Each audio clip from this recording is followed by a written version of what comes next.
This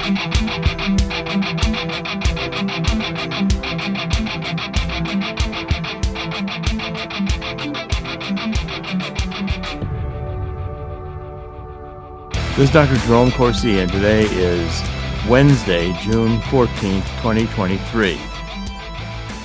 The main story, I think, all around is Donald Trump right now and the indictment. And I want to begin with an examination of that indictment because I think a number of things are coming out as people are getting a chance to look at the indictment, and it is not what it seems to be. In other words, this is a very, very weak indictment. I think should be really an embarrassment the Department of Justice brought this indictment. The first thing I want to start with here is the Devin Nunes was explaining, and he was having a hard time on Newsmax because the reporter interviewing him didn't understand what he was talking about, kept interrupting him. She was pretty irritating. But what Devin Nunes was saying is he was saying that this is not a case that involves classified documents. That's what the public thinks it is. That's how it's been represented, and that's what people have been told, but that's not what it is. It's a case that involves the Espionage Act of 1917. And as you go through it, it really wasn't the Trump, the media again is spinning this, and they're doing it in a way saying, oh, well, Donald Trump didn't cooperate. He didn't hand over the documents. If only he handed over documents. None of that would have made any difference. They were out to get Donald Trump, and they were going to get Donald Trump no matter what happened. And that's the reality of it. That's the truth of it. So when you look at what's going on here, you can see if we take a look at this indictment, and right here, from what Nunes is saying, he's saying essentially that the National Archives and the Department of Justice did not demand a return of classified documents. The president can declassify whatever he wants, and he can keep whatever he wants. They requested a return of documents containing classification markings. Now, of course, when a document is declassified, it's still got markings in it of being classified. You don't take those markings off or away. They stay there. So they were basically going after declassified documents, which they knew were declassified. And they were very specific with the documents they wanted. So there were two documents. One was a letter by Obama. It was evidently the letter Obama wrote in the desk when Trump was coming into office, the outgoing president letter to the incoming president. And he basically warned him that, about various dangers in terms of international affairs, but it was not a earth-shaking letter. The letter was actually made public. What Obama warned was that North Korea was the big problem, and Trump would have to deal with that. The second was correspondence between Trump and Kim Jong-il. Well, again, that even was misstated. I mean, North Korea, but Kim Jong-un is probably who it was. Again, it's a messed up case, and it's not even under the Presidential Records Act, which is a civil act. If the president doesn't turn over records, most he could be charged with is a civil offense. It's not a criminal offense. Now, what is the Espionage Act? The Espionage Act was a 1917 act that was passed in World War I when we had socialists and anarchists, seditionists. And one of the main ones at that time, one of the most prominent, was Eugene V. Debs, who was a socialist. And he ran for president in 1912. Woodrow Wilson hated him. Woodrow Wilson won that year. Woodrow Wilson wanted to go to war desperately in World War I, which he did. He engineered us going into World War I. And Debs gave a speech in Canton, Ohio, which Eugene V. Debs objected. It's a very dramatic speech. I covered this extensively when I did my doctoral dissertation, but it was a very moving speech in which Debs essentially said that he did not want to suffer a cold bayonet put through a person's body and the horror of wars. He described the horror of war very well, and the government prosecuted him under the Sedition Act for supporting Germany and opposing the United States entry into World War I. Debs went to prison. Debs again ran for president from prison. This is, I guess, in 19. That would have been 1916 election, 1917 election. Let me see exactly which it was. I'll look it up here as we're talking about it. But Debs ran for prison, and he got almost 1 million votes. Now, the irony is that Debs was a socialist. He was prosecuted on the Espionage Acts for the socialists not wanting to go to war. Today, the socialists, the Democrats, are desperate to go to war in Ukraine. They seem desperate. The socialists want war these days. And Donald Trump was the one. Tucker Carlson did, I thought, a very brilliant Twitter, I guess his tweets and his current broadcast, which he said Donald Trump condemned himself to being opposed by the Washington bureaucracy, which is all woke and left, when he said that the Iraq war, there were no weapons of mass destruction for Saddam Hussein. And Jeb Bush, who hated that because George H.W. Bush, his father, was the one who went to war over the weapons of mass destruction that Saddam Hussein supposedly had, which never were found. Now, Donald Trump is now the candidate who wanted peace. He had peace moving in the Middle East. He had the various Arab countries agreeing to work with Israel. And these are the socialists now, the Democrats, communists, what they really are, neo-Marxists. It was the 1920 election. Debs ran for president in the 1920 elections. He was imprisoned in the Atlanta Federal Penitentiary, and he received about 1 million votes, which is slightly less than he had in 1912 when he received 6%. He got 3.4% from prison. I think Donald Trump is not going to go to prison. Donald Trump has beaten every one of these false accusations so far, and he'll beat this one. Now, a couple more points. Matt Gaetz was also talking about the this whole indictment and saying that Smith, when he wrote the indictment, mentioned Hillary Clinton's dealing of classified documents. That gives the opening, because the Department of Justice put this in the case, for Trump's lawyers to go after everything regarding Hillary Clinton. And their first motion is going to be to dismiss the case because it, in fact, is a bogus case. And it's extremely poorly written. It has very, very little chance, I think, of convicting Donald Trump. And Donald Trump is going to be tried not in Washington, D.C., where his chances would be horrible because of the political bias in the Beltway in D.C. They would get a jury that hated Donald Trump. But if he's tried in Florida, he's got a chance. Now, if I can pull up this one other article here, I want to make one more point and then ask Chris to make a comment. The indictment is not over classified documents. That's the key point. And there's a very, very good analysis of this, which I've linked to on the Truth Central, which shows essentially that the fundamental issue is that Trump essentially, now they're saying he tried to hide documents. The case, Smith's case is so weak, it's a joke. I mean, this was a analysis that was done by Peter Schwab, and it was published in the Epoch Times. You said that essentially what he's been portrayed in the media as retaining classified documents from his presidency, but the charges sidestep that issue and use a clause in the Espionage Act that criminalizes a failure to hand over papers that contain national defense information. Well, as ex-president, Trump can have those documents. It isn't about classified documents. It isn't about the boxes of documents taken from Mar-a-Lago.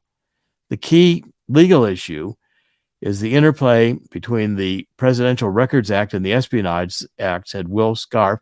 I can't tell you, these Espionage Acts have been around since 1917. They're rarely used. They were revived and looked at again when Joe McCarthy was going after the communists in government in the 1950s. He should have gotten more. McCarthy was on to something. But at any rate here, Presidential Records Act stipulates that after a president leaves office, the National Archives and Records Administration takes over the custody of his papers. But the law allows the president to keep diaries, journals, other personal notes, etc. And so if a former president or vice president finds presidential records among their personal materials, you're supposed to turn them over, but it isn't a criminal statute. And there's very little case law on this. In 2012, Judicial Watch tried to force Bill Clinton, to turn over dozens of interview tapes he kept for the presidency.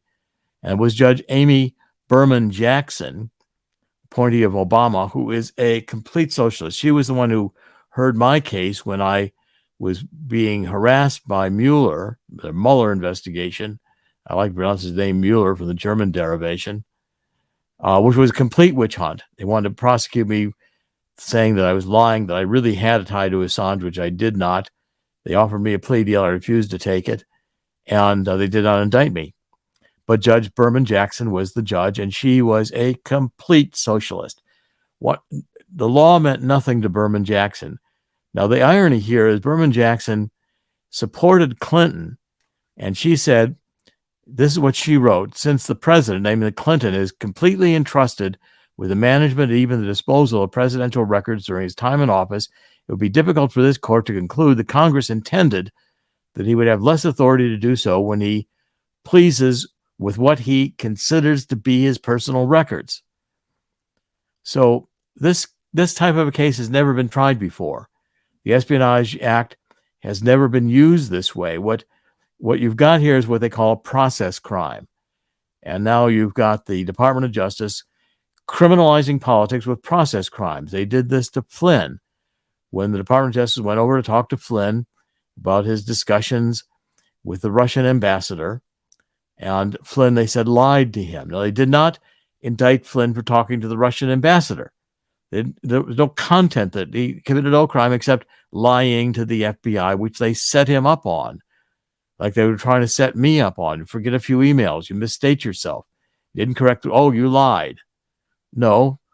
And finally, Flynn was exonerated for this after they made his life. He did take a plea deal, which was a mistake. At any rate, the indictment rests on the allegation that Trump kept national defense documents willingly with criminal intent. So they've got to produce criminal intent. Well, what's the criminal intent? They're saying, well, he tried to hide documents. This case is a joke. It's as silly as the attempt to impeach Trump because he had a conversation with the president of Ukraine, Zelensky, and dared to mention Biden's crimes. Chris, what do you think? Once again, that's exactly how it's working here. I said this yesterday. I still believe some of these documents have something on some very powerful people within either the three-letter agencies or within the Biden administration that they do not want anybody to see, and they're pretty sure that Donald Trump or his kids are going to release in the next 10 to 20 years, maybe even less than that. It's not about national security. It's about their own security. That's my guess. It's a hypothesis, not just a guess. I think Trump has documents he would have released in the presidential campaign. And I think it'd be documents against Biden. And he may even, he did get to look at the full JFK assassination records. I'm sure Trump has got lots of stuff that he's itching to release once he gets a chance. But the point is, he was president. He was entitled to that information. And the Democrats are trying to come after him they did not prosecute Hillary Clinton for having a private email server that she let Huma Abedin, her assistant, take classified emails and post it on Huma Abedin's Yahoo account that anybody could read who had access to Huma Abedin's Yahoo postings or her emails. They could have easily read them if she just gave them the password. Who knows if they weren't passing secrets to someone from the federal government. Possibly they help the Clinton Foundation, which they were not beyond doing. They did not get indicted.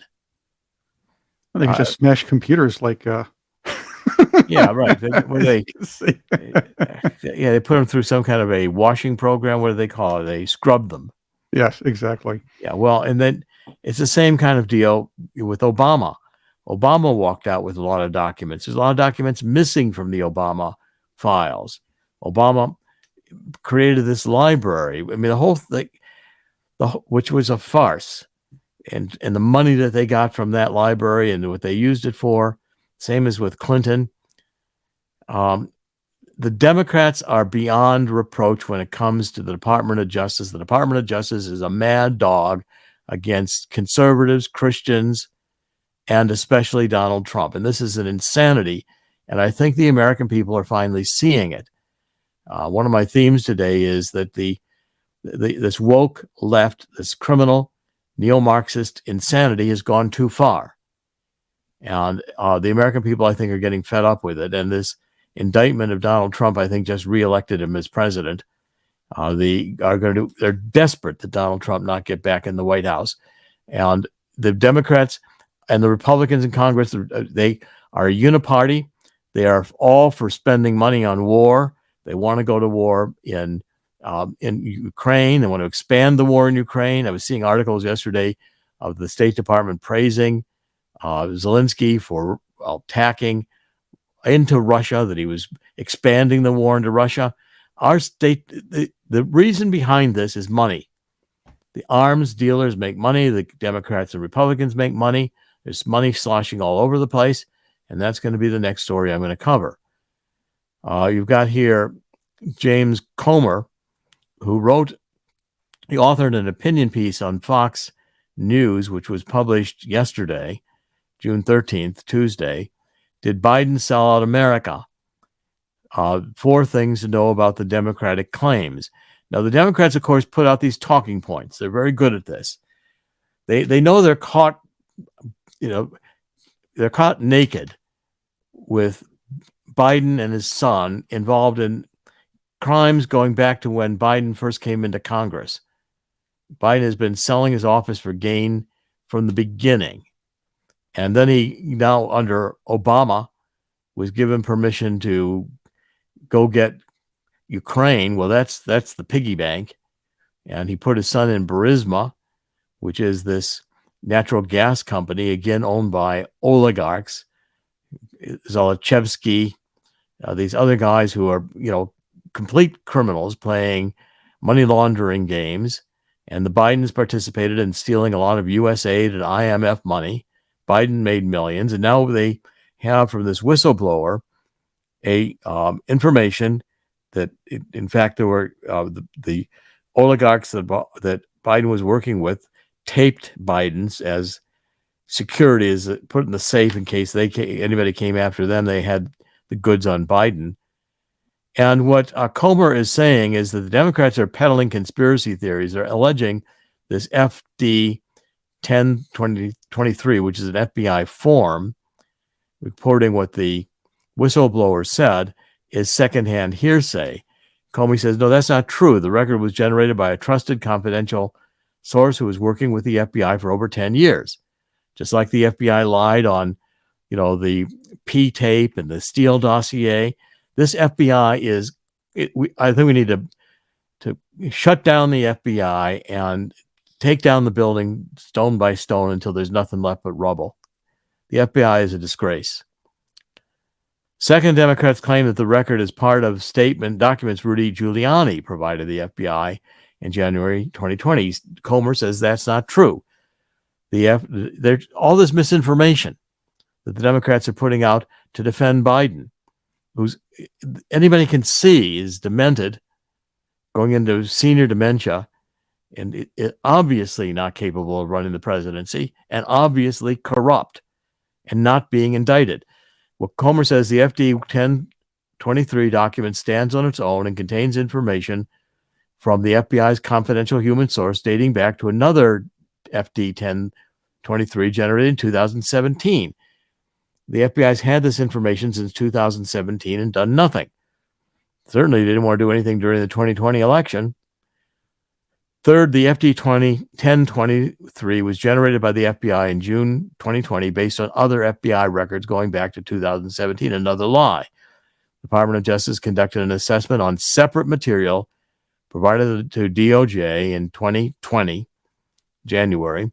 The assessment was closed in August 2020. Democrats are claiming that the Department of Justice investigated the FD 1023 and then took no action, but the FBI has refused to answer what information was part of that assessment. How could the DOJ have conducted a credible, thorough investigation in 4 weeks? It's not possible. And last, to be very clear, Comer writes, the allegations in the records are not closed. The FBI officials and former Attorney General William Barr, who's a disgusting, all these people who supported Trump, even Pompeo coming out saying, absolutely disappointed in Pompeo, saying that Trump's indictment was legitimate and he was not cooperating and returning classified documents. Pompeo, if only Pompeo would read the indictment, not the Democratic talking points. So Barr turned over the Biden case to the Delaware, a U.S. Assistant Attorney General, and it's still a live case. But let's contrast the two, and you can see that the Democrats get a pass no matter what they do. Chris? It's a long-standing tradition that the Democrats get a pass for almost anything. Again, I'll point back to Fast and Furious. And worse yet, the media just packs it in when they take a Democrat or two's word at face value, which is what they did here. Interesting you bring up Pompeo and Barr talking about this and saying, well, Trump shouldn't have brought home the classified documents, because they've been drilled. It's been drilled into virtually everybody's head by the media that he's taken classified documents. It's a classified document scandal. The fact is these documents are declassified. The only sitting president that I can think of that has has classified documents brought outside of the White House and stuffed somewhere where they shouldn't be, that would be the sitting one right now. Or the falling one, if you will, depending on where we're standing. Sandy Burglar, right? Sandy Burglar, I like that. Was trying to get documents out of the National Archives to protect Bill Clinton when he was president, and was caught. Well, there you go. But he at least tried to stuff them in his pants. Trump made no secret out of it. I'm joking with you about that, but Trump brought them from one place to another. Everybody knew they were there because he declassified them beforehand. He's allowed to do that. People have pointed back to an executive order from the Bush era that was actually that says, well, it changed all this. Blah. That's not even true. There was an executive order that superseded that from the Obama era. So people are throwing misinformation out there right and left. We don't have laws anymore. Right. What I can do is I can ask you where you got that nifty mug. Oh, take a look at, thank you. Take a look. We do have a store up now with merchandise, gear. And Chris, it's up at the top of the homepage, right? Right. Exactly. There's a shop section right here. You have the really cool stuff here. So hit where it says shop and you'll find some pretty cool gear. A t-shirt, a mouse pad. I'm a mouse pad guy. I collect those things. Right. One of these nifty mugs like we talked about as well. I have one too, by the way. Well, good. I like mine. Yes. And it's got our logo. I love the logo. I think it's my best logo ever. And it comes in a few different colors too, by the way. I like the blue. Blue's a nice one too. I like the red. Yeah, I own the red. That's a good one. Okay, let's continue. I mean, here the next story I want to cover is that the tax receipts coming in are about 25% lower than they were in 2020. Yet the Biden administration, they piled another $240 billion onto the 2023 fiscal deficit in May. Our deficit is now the deficit $1.38 trillion. It's the fourth highest monthly deficit of fiscal 2023, and we're not yet finished with 6 months of the year. They just keep spending money, and what this debt ceiling deal did is it said there's no debt ceiling for 2 years. Oh, better hold on to. It's going to be a roller coaster for sure.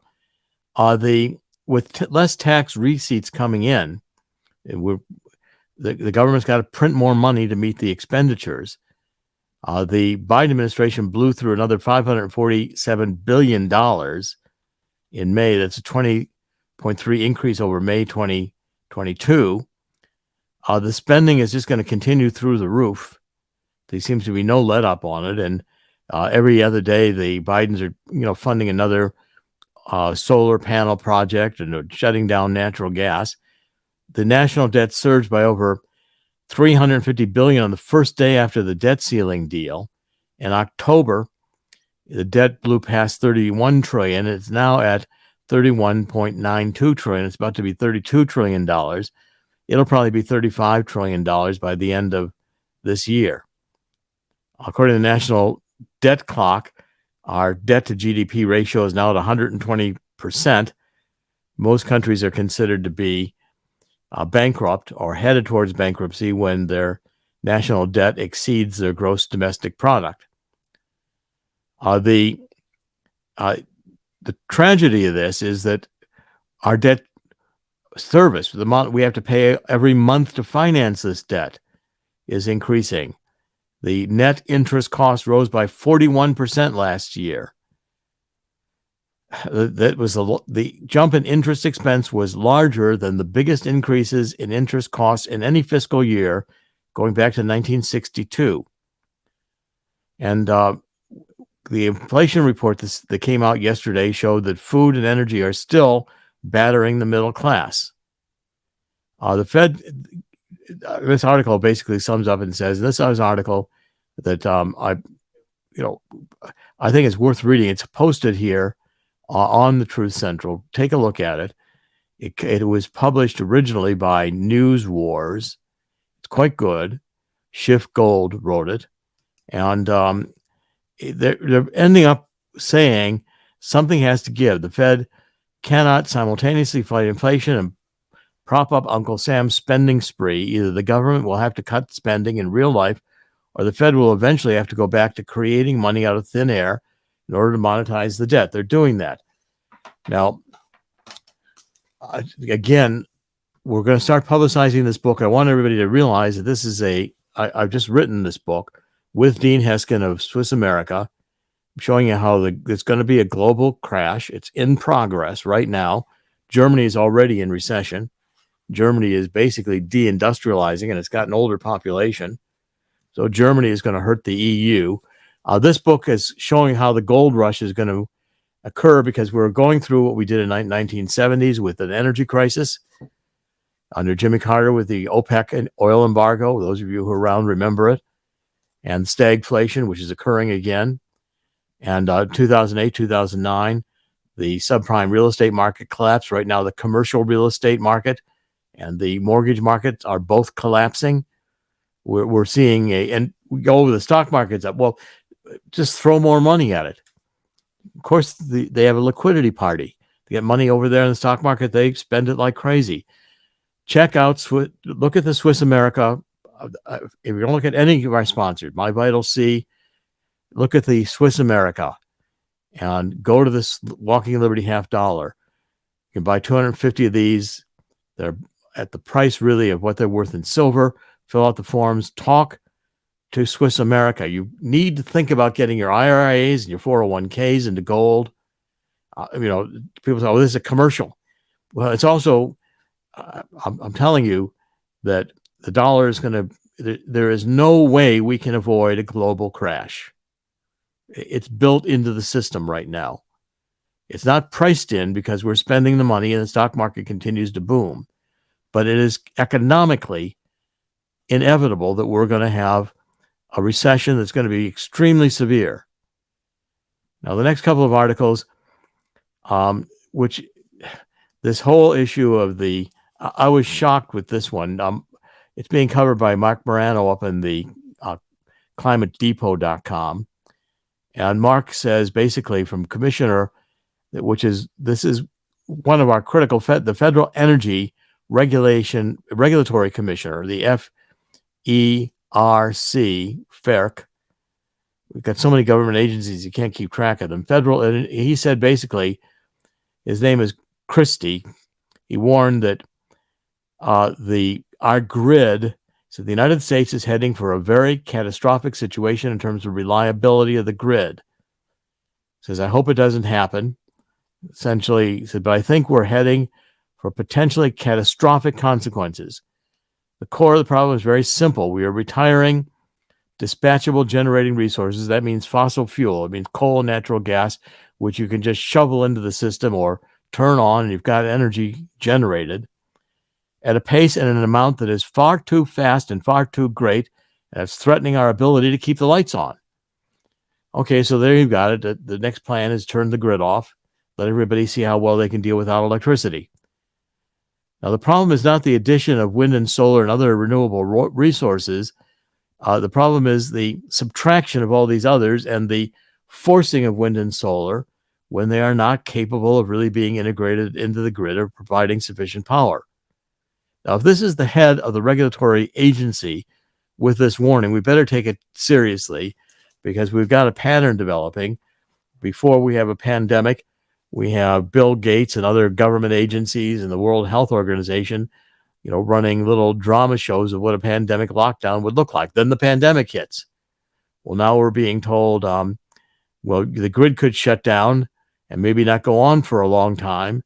Well, okay, so now we're being told we're going to next have power outages. And again, the two books I've got, one out, this one, The Truth About Energy, Global Warming, and Climate Change, you've got to read. The climate science, it makes clear the junk science that we're being shoveled. The carbon dioxide is the thermostat of the Earth's temperature. The Earth's been around 4.6 billion years. We've had 5 major extinctions before there were humans on the planet, in which everything living in the planet basically died. That wasn't because we weren't here. We didn't cause it. But yet, the Marxist idea, and this is a Marxist, and I pointed this out yesterday. I'll reach for the book. Now, here's the book right here. I covered this yesterday. This is out by a Japanese Marxist. And what he's pointing out to us is that we have here, the book is called Marx in the Anthropocene. And the author, if you can see the author there we go. Let's maybe get it over here, is Kohei Saito. And he's basically saying that, the Marxist agenda is that the industrial society, burning hydrocarbon fuels, is destroying the ecosystem. And this is compatible with the Marx's concern about the Industrial Revolution, dehumanizing and being against nature.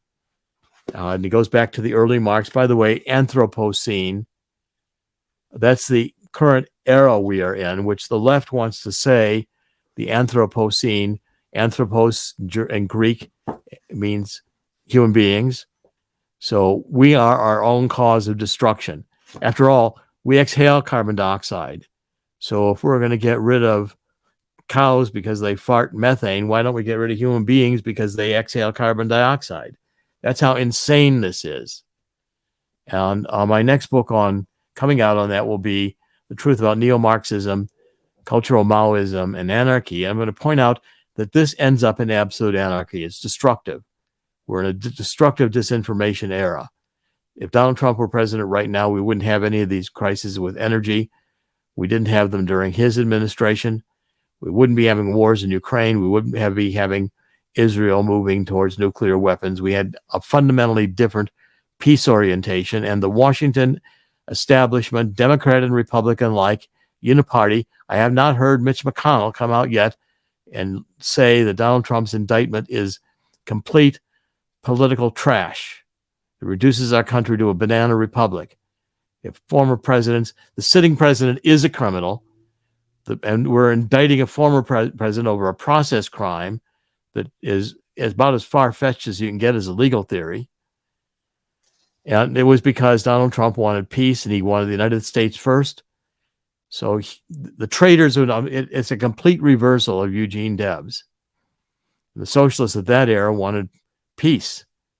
Eugene Debs believed in socialism for the good of humanity. These people know it's all a lie, but they want power and money.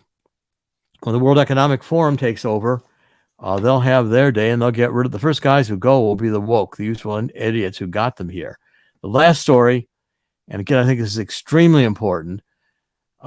Israel announced yesterday that Netanyahu went before one of the foreign relations committees in the Knesset, their parliament or their Congress, and he said that Israel will not be bound by any deal the U.S. makes. And now the Biden administration is trying to have an interim deal to revive the Obama deal that John Kerry, one of my favorites, put forward with Israel, which basically allows Israel to make nuclear weapons. John Kerry, I've been opposing since I joined with John O'Neill, 2004, to write Swiftboat, unfit for command, Swiftboat veterans speak out against John Kerry, pointing out that his medals that he won in Vietnam were fraudulent, and that his opposition to Vietnam after he came back and joined the Vietnam veterans against the war was socialist communist. I don't think John Kerry's ever met an enemy of the United States that he doesn't love. I loved when he came to the coronation or whatever the ceremony in Great Britain, was wearing all of his medals again. Why? I thought he threw those away. Or was it his ribbons? Medals or ribbons? John Kerry's a complete fraud, but he's getting Israel to have nuclear weapons, and Netanyahu knows that it means eventually there's going to be a war. I've written 3 books on Iran. First one was Atomic Iran in 2006. We are edging close and closer to nuclear war. I want to wrap up here. Chris, you want to comment on this while I pull out? I want to end it with one quotation here. I'm with you on this. The nation here, for some reason, over the last 20, I would say the last 16 years, save for the Trump era, seemed to like the idea of Iran getting more powerful. I don't know why, because with a powerful Iran and sort of a more threatening Iran, that would destabilize any work towards peace in the Middle East. So to what good do they think giving Iran the ability to have a nuclear program and eventually nuclear weapons is going to be? The whole goal of the neo-Marxists right now is to destroy capitalism, take down America, attack the family, go against God, and reintroduce pagan sexual practices as a way of seducing the young. I mean, that's basically what they're doing. Now, one of the good books that exposes this is Matthias Desmet, The Psychology of Totalitarianism. I caught on to this. He was on get this so you can see it better. He was on the Plandemic 3, and it was quite good. I mean, I solidly recommend this book. I was reading a part of it yesterday, and I want to do one paragraph to end because I think it's really important. It's on page 176. And what he writes is, he says, the fourth industrial revolution, in which man is expected to physically merge with technology. This is the transhumanism, what the World Economic Forum wants to achieve, what Harari, put chips in human beings so we're computers and we're a hybrid of computer and human. The transhumanist ideal, merging humanity with technology, is increasingly seen as an unavoidable necessity. The entire society has to change into an internet of bodies in which the human body is digitally monitored, tracked, and traced by a technocratic government, totalitarianism, social credit scores. This is the only way we will be able to master the problems of the future. There is no alternative. Anyone who refuses to go along with the technological solution is naive and, quote, unscientific. Well, what he's warning is that we have let these scientists, the Faucis, and they come on with their fake science. They know it's fraudulent, but under the allure of that they are the scientists, they have the knowledge, they must be wise. These people have no morality, and their science is lying. It's junk science. And that's one of my major themes. They don't really do the data. They don't really know the climate science. They don't want you to know the climate science. They don't want you to know the truth. They don't want you to know that the whole purpose is to put everyone under the mass hypnosis of woke nonsense. Well, what's going to defeat them is go watch a pride parade. Go watch the disgraceful acts that were committed in the White House when Biden celebrated Pride Month. Actually know what these people do and ask yourself, is this what you want your son and daughter to do? Is this the way you want to spend the rest of your life? Biblically, you know these people by the fruit of the tree. Well, take a look at the fruit of the tree and see if that's how you want to live. Constant shortages, the world heading towards a nuclear war. We can stop all this. This is intentional deconstruction by narratives that are lying, that are designed to produce a hypnosis, a psychosis in the population, where we have divorces, we break up families, we don't go to God. I've run a little bit over time today, but I think we'll communicate a lot here today. Chris, you want to say anything in conclusion? You're spot on here. In fact, the quote unquote celebration at the White House went so badly that certain acts had to be condemned by the White House and the Biden administration itself. Look, I'm all for respecting other people, but show some respect back, as a matter of fact. That would be pretty nice, wouldn't it be? By the standard of who these people really are, what they did at the White House was tame. True. I guess they had the Secret Service there, or maybe the cameras were diverted other ways. Oh, no, the FBI was FBI probably taking a knee to Black Lives Matter. There we go. That makes more sense. Or basically, we don't know if it was anything worse that happened. Cameras somebody just kind of caught this. So if it wasn't caught, I don't think we'd hear any condemnations, to be kind of honest with you. All right, well, let's wrap up. In the end, God always wins. God will win here too. In the spirit of 2 Chronicles 7:14, let's get down on our knees and repent that we allowed the Supreme Court to take God out of the schools. That's when it began. The communists and neo-Marxists and cultural Maoists have always been coming after the youth. In the end, God will win here too. I just pray that it won't take nuclear war to get us jolted from this insanity. Let's wake up rather than being woke. Let's put an end to this nonsense. Let's tell the Department of Justice we do not want or need the Department of Justice if they want to be the KGB and make the white people, Christians, conservatives. We are not seditionists. We believe in the United States of America. We believe in God. If you want to outlaw believing in God and outlaw the Pledge of Allegiance and outlaw the Constitution, I think the American people are going to realize that that's where we're headed under Commissar Biden. This is Dr. Jerome Corsi. Today it's Wednesday, June 14th, 2023. TheTruthCentral.com. We're doing podcasts every morning. Thank you for joining us. God bless.